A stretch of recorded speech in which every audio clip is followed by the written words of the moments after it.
ஆத்ம நமஸ்தே to all. இந்த tarot ரீடிங்கில் இப்போ உங்கள் ரிலேஷன்ஷிப்பில் இருக்கக்கூடிய மூன்றாம் நபர் இனி என்ன பண்ண போகிறாங்க.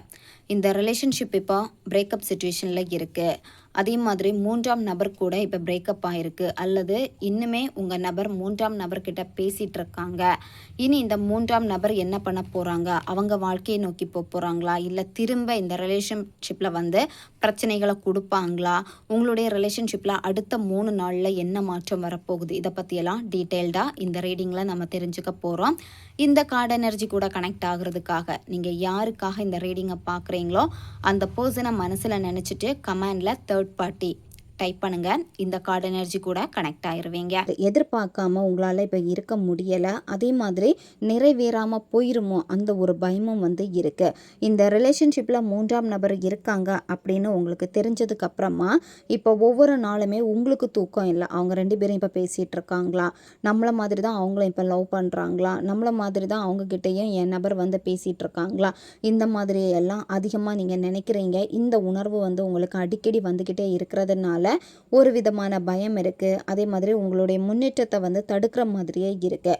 உங்களால் அடுத்த கட்டத்துக்கு இன்னும் போக முடியலை. உங்களுடைய கனவுகளை இன்னுமே வந்து நினைவாக்க முடியலை. வெறும் கனவாக போய்கிட்டே இருக்குது அப்படின்னா அதுக்கு காரணம் உங்களுடைய தேவையில்லாத எதிர்பார்ப்புகள், தேவையில்லாத பயம். சரியா, இந்த நபருக்கு சில பிரச்சனைகள் இருந்திருக்கு. சரியா, உதவிக்காக தான் அந்த மூன்றாம் நபர்கிட்ட போயிருக்காங்க.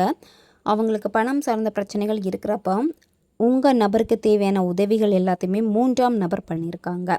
மூன்றாம் நபர் பண்ணனால தான் பொருள் சார்ந்த விஷயங்களில் வந்து எப்போவுமே உங்கள் நபர் மூன்றாம் நபரையே அதிகமாக வந்து சார்ந்திருக்காங்க.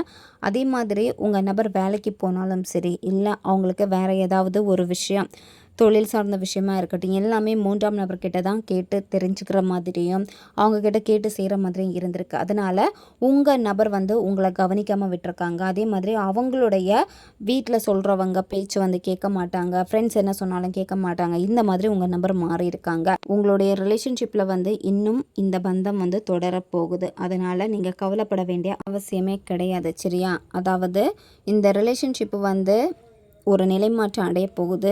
இனிமேல் மாறும். புதிய நம்பிக்கைகள் எல்லாமே புதுசாக உங்களுக்கு வந்து இனிமேல் கிடைக்க போகுது. இனி உங்கள் நபருக்கு உங்களை பற்றின நினைவுகள் வந்து அவங்களுக்கு ஒரு நம்பிக்கையை வந்து கொடுக்கும். உங்கள் நபருக்கு புதிய ஒரு நம்பிக்கையை கொடுக்கும். அதே மாதிரி திரும்ப பேசலாம் அப்படின்னு மனசார உங்ககிட்ட வந்து பேசுவாங்க. மூன்றாம் நபர் தான் வந்து இனி பயப்பட போகிறாங்க. இனி உங்களுக்கு நிறைய அதிர்ஷ்ட வாய்ப்புகள் இந்த ரிலேஷன்ஷிப்பில் கிடைக்க போகுது.